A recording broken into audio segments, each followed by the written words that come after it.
प्यारे बच्चों, नमस्कार। कैसे हैं आप? मैं आशा करती हूँ कि आप सभी घर पर स्वस्थ होंगे, सुरक्षित होंगे और अपनी पढ़ाई भी अच्छी तरह कर रहे होंगे।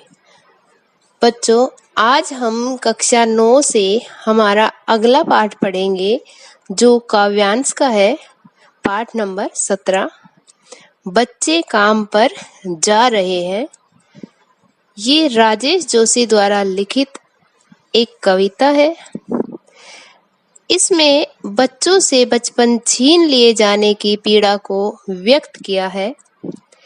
कवि ने उस सामाजिक आर्थिक विडंबना की ओर इशारा किया है जिसके कारण कुछ बच्चे खेल, शिक्षा और जीवन की उमंग से वंचित रह जाते हैं।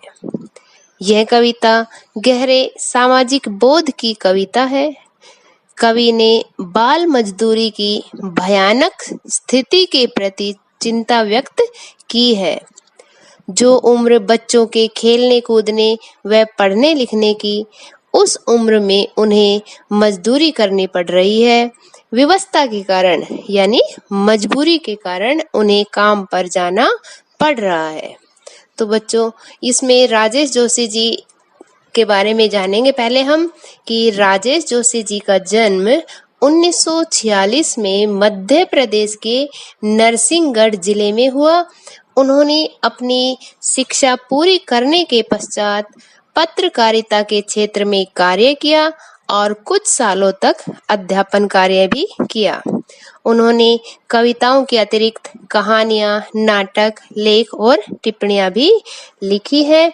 अब आइए कविता के बारे में पढ़ते हैं कि कवि क्या कहते हैं। कोहरे से ढकी सड़क पर बच्चे काम पर जा रहे हैं। सुबह सुबह बच्चे काम पर जा रहे हैं। हमारे समय की सबसे भयानक पंक्ति है यह। भयानक है इसे विवरण की तरह लिखा जाना चाहिए इसे सवाल की तरह। काम पर क्यों जा रहे हैं बच्चे? देखिए बेटा, इसमें क्या कहा है कवि ने। कवि कहते हैं कि सुबह के समय सड़कों पर घना कोहरा छाया हुआ है। कोहरा जब सर्दियां होती है, अधिक ठंड पड़ती है, जिसे हम धुंध भी कहते हैं, उसे हम कोहरा भी कहते हैं। चारों ओर भयानक ठंड पड़ रही है, बहुत ठंड, जिसमें दांत भी किटकिटाने लगते हैं। हमारा मन रजाई से बाहर निकलने को नहीं करते, इतनी ठंड। फिर भी रोजी रोटी कमाने की मजबूरी के कारण बच्चों को काम पर जाना पड़ रहा है। आपने भी देखे होंगे मजदूरी करते हुए बहुत सारे बच्चे, कहीं ढाबों पर, कहीं कारखानों में, कहीं गाड़ियों की सफाई करते हुए, कहीं फूल बेचते हुए, कहीं सब्जियां बेचते हुए, जगह जगह न जाने कितने ही बच्चे मजबूरीवश काम करते हैं।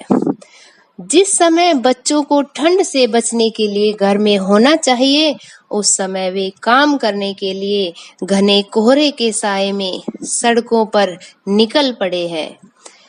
हमारे समय की भयानक पंक्ति है यह। कवि कहते हैं कि हमारे जमाने की, हमारे युग की सबसे भयानक स्थिति है कि जिस उम्र में बच्चों को खेलना, कूदना, पढ़ना, लिखना चाहिए, उस उम्र में वे काम कर रहे हैं। आगे क्या कहते हैं कि भयानक है इसे विवरण की तरह लिखा जाना। इसमें भी भयानक स्थिति यह है, कवि ने कहा है कि इससे भी भयानक स्थिति यह है कि हमारा समाज इस समस्या को सामान्य घटना मानकर इस ओर ध्यान नहीं दे रहा। लिखा जाना चाहिए इसे सवाल की तरह, कि प्रश्न पूछा जाना चाहिए, क्वेश्चन करना चाहिए कि काम पर क्यों जा रहे हैं बच्चे। और बाद में आपको क्या दिखाई दे रहा है?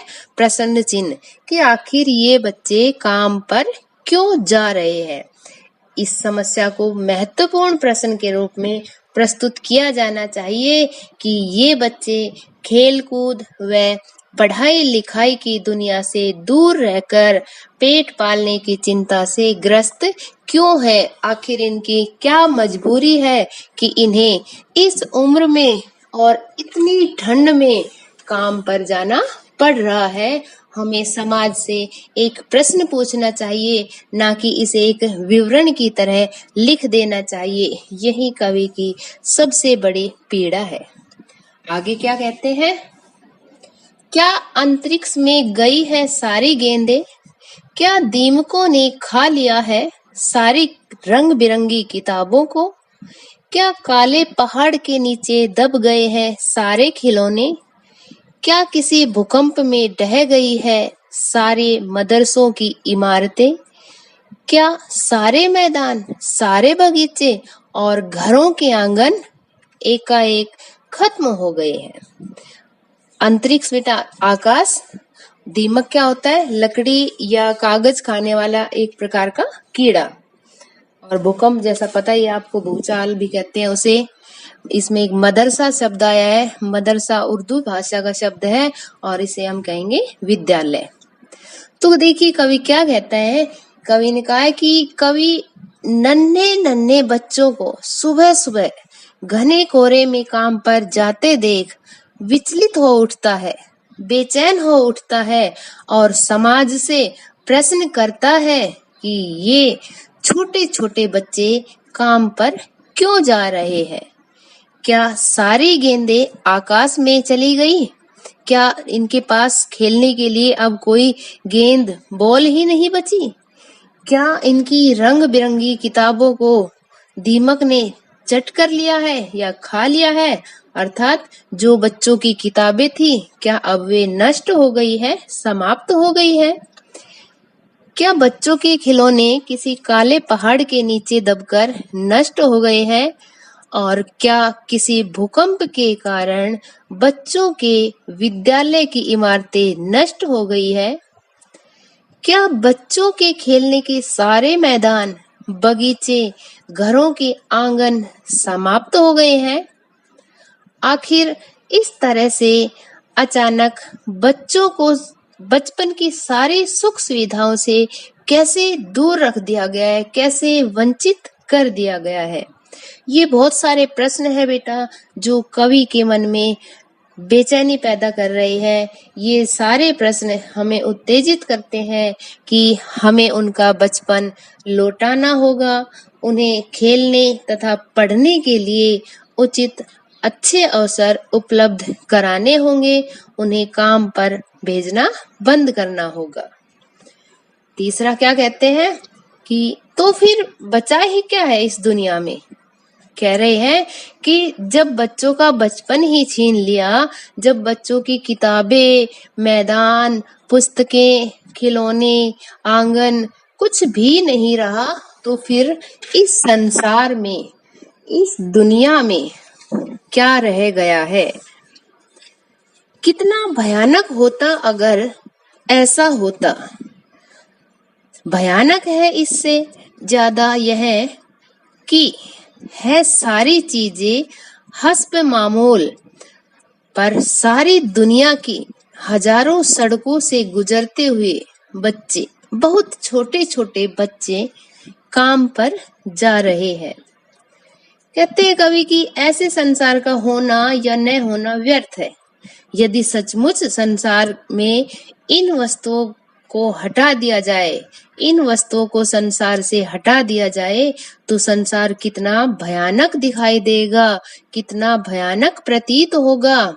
और क्या कहते हैं कि यदि संसार में कुछ न बचता तो भयानक बात थी, परंतु इस भयानक बात से भी अधिक एक और बात है। इसमें बेटा एक शब्द आया है हस्ब मामूल। इसका मतलब है यथावत या वैसी की वैसी ही चीज होना। तो क्या कहा है कि भयानक तो होता अगर संसार में ये सारी चीजें नहीं होती, लेकिन ये वस्तुएं वैसी ही है जैसी होनी चाहिए थी। दुर्भाग्य यह है कि ये चीजें इन बच्चों को नहीं मिल पाती। देश के बच्चे इनसे वंचित रह जाते हैं, दूर रह जाते हैं। बच्चे खेलने कूदने व पढ़ने लिखने की उम्र में रोजी रोटी कमाने के लिए मजबूर है, विवश है। संसार की हजारों सड़कों पर नन्हे नन्हे बच्चे काम करने के लिए जा रहे हैं। बाल मजदूरी लगातार जारी है। यह सचमुच हमारे समाज में एक चिंता का विषय है कि बच्चे, बहुत छोटे छोटे बच्चे काम पर जा रहे हैं। कवि ने इसमें अपनी पीड़ा को व्यक्त करते हुए समाज को इस समस्या से अवगत कराया है। तो बच्चों देखिए, कितने सारे बच्चे आपने भी देखे होंगे, न जाने कहाँ कहाँ वो काम करते हैं अपना पालन पोषण करने के लिए। कुछ बच्चों की तो शायद मजबूरी भी रही होगी और कुछ बच्चे अपने माता पिता के साथ जाने को भी लाचार रहे होंगे। लेकिन बच्चों, आपको सब कुछ चीजें समय के अनुसार मिल रही है, उसके बाद भी अगर आप पढ़ाई से वंचित होते हैं तो इसमें सिर्फ और सिर्फ आपकी गलती है, क्योंकि आपको जो माँ बाप मिले हैं, जो आपका पालन पोषण करने वाले हैं, उनसे बड़ा भगवान या उनसे बड़ा देवता आपके लिए दुनिया में कोई नहीं हो सकता। इसलिए आप मन लगाकर पढ़ाई करें और बड़ों की बात को माने, उनकी आज्ञा का पालन करें।